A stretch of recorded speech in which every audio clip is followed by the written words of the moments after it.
તને ભલે એમ લાગે કે હું સ્વાર્થી છું અને આ બાળક માટે જ તને અને અયાને આ ઘરમાં રાખું છું, પણ હાલ જો તમે બંને આ ઘરની બહાર ગયા ને તો આ જીવન અમે બધા તમને ગુમાવી બેસીશું. આ બાને તું આ ઘરમાં તો રહીશ ને, એ જ મારા માટે બહુ છે. જન્મના સંબંધો આ રીતે પૂરા નથી થતા રૂ, એ તને ક્યારેક તો સમજાશે.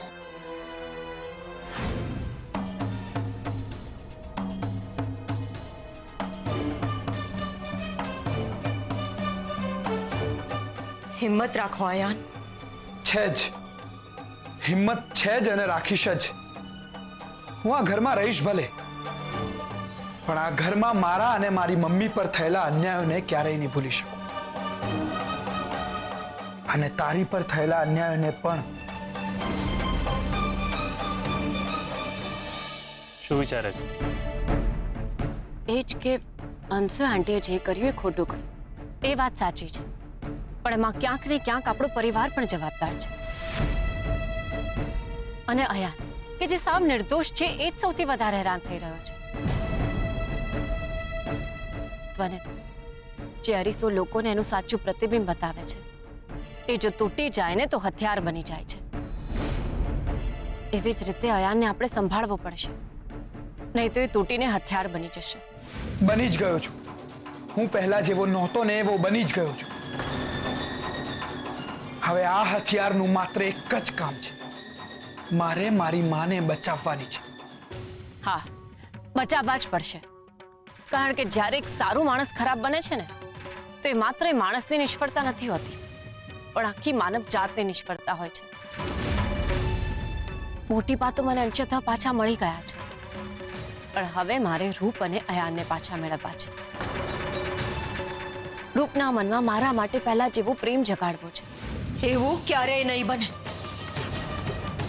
સરગમ દીદીએ મારા પ્રેમનો હંમેશા દુરુપયોગ કર્યો છે, અને હવે મારા મનમાં એમના માટે નફરત છે.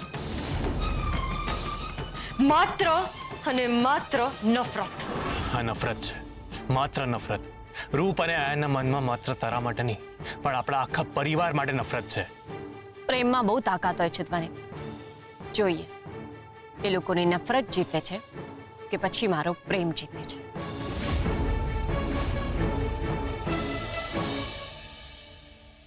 અમે એમને પૂછ્યું કે કોણ છે, ક્યાંથી આવ્યા છે, એમના માનું શું નામ છે, એમને કશું જ ખબર નથી. તમારે કોઈને કશું કહેવું છે? હું આજે વાળ કપાવીને જ રહીશ. મારી માની ઈચ્છા હું પૂરી કરીને જ રહી. હું મારા ભૂતકાળમાં જતી રહી હતી.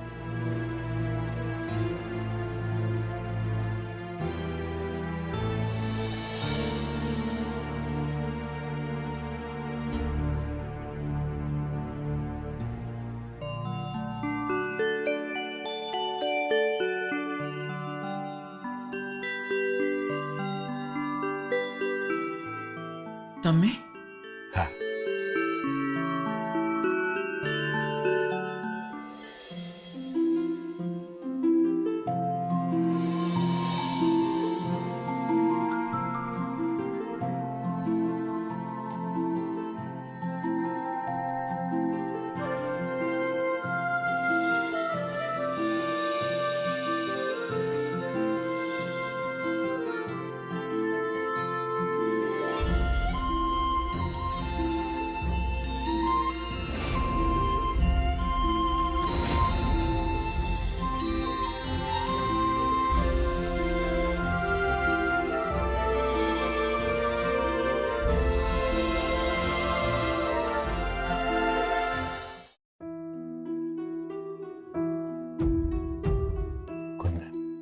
કઈ યાદ આવે છે?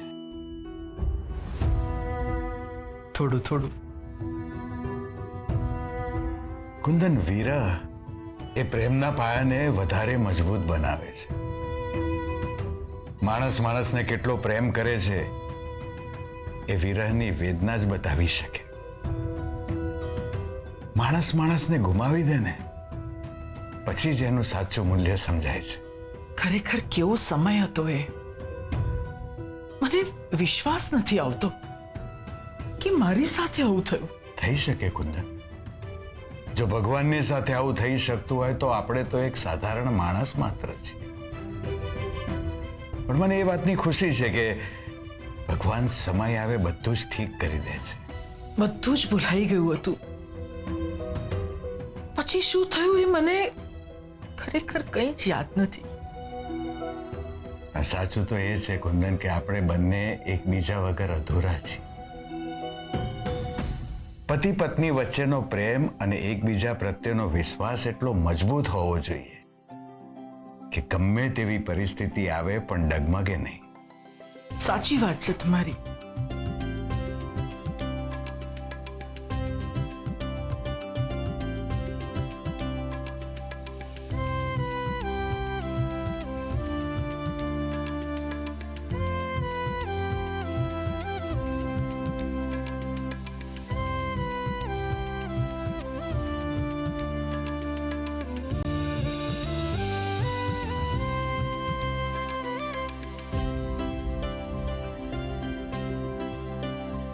કુંદન, તમને યાદ છે આપણા લગ્નના 4 દિવસ બાકી હતા અને મને તમને મળવાનું મન થયું તો મેં મારા ભાઈબંધ સાથે તમને પત્ર મોકલાવ્યો અને તમને મળવા બોલાવ્યા. તો તમે બધાથી છુપાઈ અને મને મળવા માટે આવ્યા હતા. આપણે બંને ગામની બહાર તળાવની પહાડ પર બેઠા હતા અને પછી અચાનક તમારા મોઢામાંથી ચીસ નીકળી ગઈ. હું ગભરાઈ ગઈ અને સામે જોયું તો કાકીબા.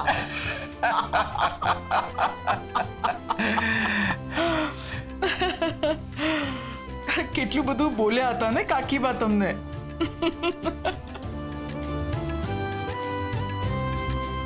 કુંદનને કાકીબા યાદ આવ્યા.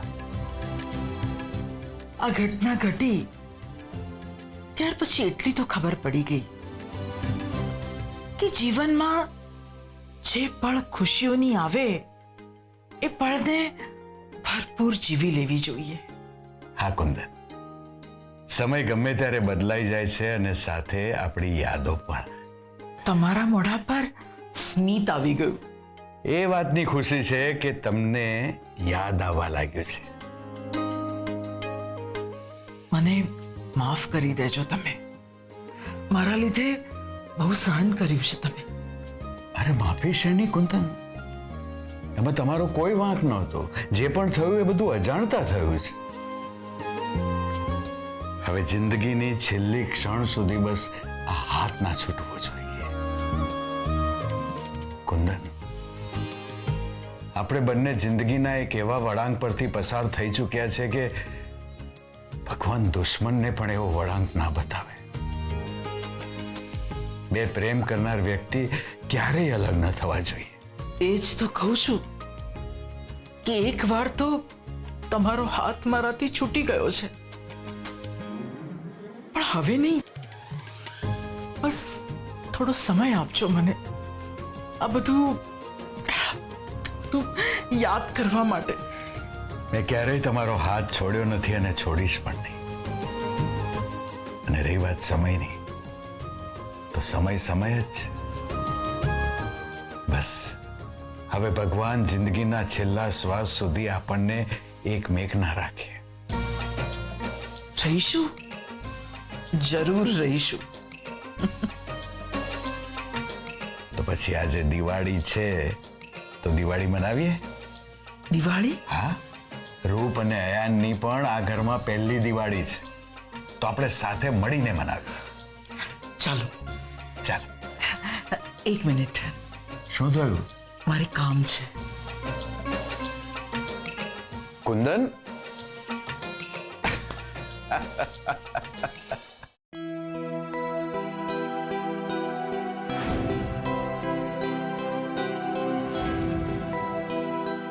હવે કેવું લાગે છે તમને? સરગમ, પહેલા કરતા તો ઘણું સારું છે. પહેલા તો આ હાથ ઊંચો પણ નહોતો થતો. તમે ચિંતા ના કરો, થોડો સમય આપો, હાથ પહેલાની જેમ જ કામ કરતો થઈ જશે. સરગમ, પરીને કેમ છે? એની તબિયત પણ સારી નહોતી ને? ઇન્દુ આંટી જે દવા આપી હતી ને એ બહુ અગ્રેસિવ નહોતી, નહીં તો બહુ ઝઘડો થઈ જતો. હજી એને થોડી તકલીફ છે પણ ઠીક થઈ જશે. સરગમ, જ્યારે સારું થવાના દિવસો આવે ને ત્યારે ધીરે ધીરે બધું જ સારું થતું જાય છે. સરગમ, હા મોટી બા. સરગમ, રૂપ અને અયાનની આ ઘરમાં પહેલી દિવાળી છે ને?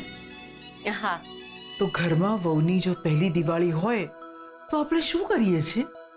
મોટી બા, આપણા ઘરમાં વહુઓની પહેલી દિવાળી હોય ને ત્યારે તમે વહુઓને બહુ જ બધી ગિફ્ટ આપો છો. પહેલી દિવાળી નામ સાંભળતા જ મને મારા સાસુ યાદ આવી ગયા.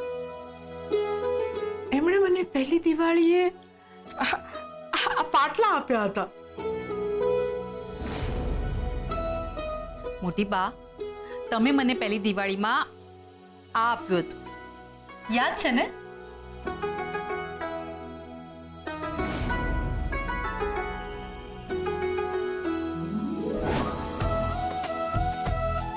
સરસ છે, થેન્ક યુ.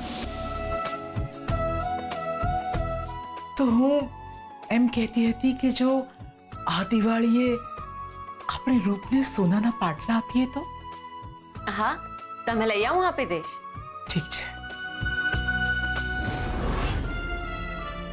રૂપ, આજે દિવાળી છે, આપણા લગ્ન પછીની પહેલી દિવાળી. હા, હું કશું જ નથી કરી શક્યો ને, એક પતિ તરીકેની કોઈ ફરજ નથી નિભાવી શક્યો ને. અયાન, તમે મારી સાથે છો એ જ મારા માટે બહુ છે. અને રહી વાત એક પતિની ફરજની, તો તમે મારા માટે શું નથી કર્યું જે એક પતિ પોતાની પત્ની માટે ના કરે? રૂપ,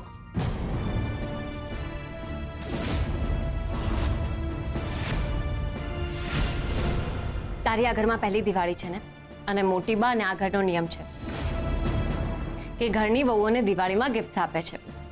આ રીતે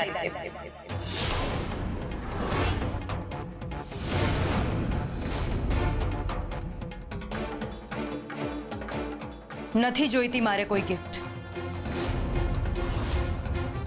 રૂપ, જ્યારે કોઈ પ્રેમથી ગિફ્ટ આપતું હોય ને તો પૂરા ભાવથી એનો સ્વીકાર કરવો જોઈએ. પ્રેમથી આપો તો ને, પ્રેમથી આપો તો હું ભાવથી સ્વીકારી પણ લઉં. માટે જ મારે નથી જોઈતી આ ગિફ્ટ. તમે આને લઈને જતા રહો અહીંયાથી. ચોક્કસ આમાં પ્રેમ નહીં પણ કોઈ ષડયંત્ર હશે. આ મોટી બાએ મોકલાવી છે, આમાં શું ષડયંત્ર હોઈ શકે? તું તારો દ્રષ્ટિકોણ બદલીને જો. દર વખતે તું વિચારે એવું જ ના હોય. તો કેવું હોય? આ ઘરમાં દરેક માણસ માત્ર બોલીને પ્રેમ નથી જતાવતો, પણ એની આંખોમાં, એના હૃદયમાં, એના સમગ્ર અસ્તિત્વમાં પ્રેમ દેખાય છે. નથી જોવો મારે તમારો પ્રેમ. તમે આ ગિફ્ટ લો અને જતા રહો અહીંયાથી. પણ રૂપ, કોઈની પાસેથી એનું બધું છીનવી લેવાનું અને પછી આ બધું નાટક. રૂપ, તું બંધ કરો તમારું આ નાટક. તમે મારા અને બાળકમાંથી બાળકને પસંદ કર્યું હતું અને મને તો તમે મરવા માટે છોડી દીધી હતી. આ તો શું બોલે છે? હા, હું ગાંડી એમ સમજતી હતી કે તમે અને ધ્વનિતભાઈએ મારા માટે શું ના કર્યું. પણ સાવકારે જ્યારે મારા પેટ પર લાત મારી અને હું મરવા પડી ત્યારે તમે ડોક્ટર સામે બાળકને બચાવવાનું કહ્યું. તમે એકવાર પણ ના વિચાર્યું કે આ માનું શું થશે? જ્યારે સત્યની જાણ ના હોય ને તો વાત ના કરાય. હજી કેટલું જુઠ્ઠું બોલશો તમે? જે વ્યક્તિ ફક્ત ને ફક્ત ખોટું જ બોલતી હોય એ સત્યની વાત કરે છે.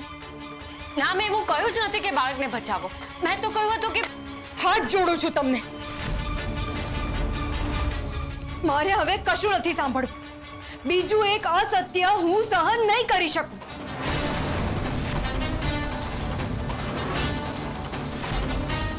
ઠીક છે, તારે સત્ય નથી જાણવું તો હું પણ કંઈ નહીં કહું, પણ એટલું ચોક્કસ કહીશ કે હકીકતમાં તું સત્યથી બહુ દૂર છે. અને જ્યારે તને સત્યની જાણ થશે ને ત્યારે તારા હાથમાં કશું જ નહીં રહ્યું હોય.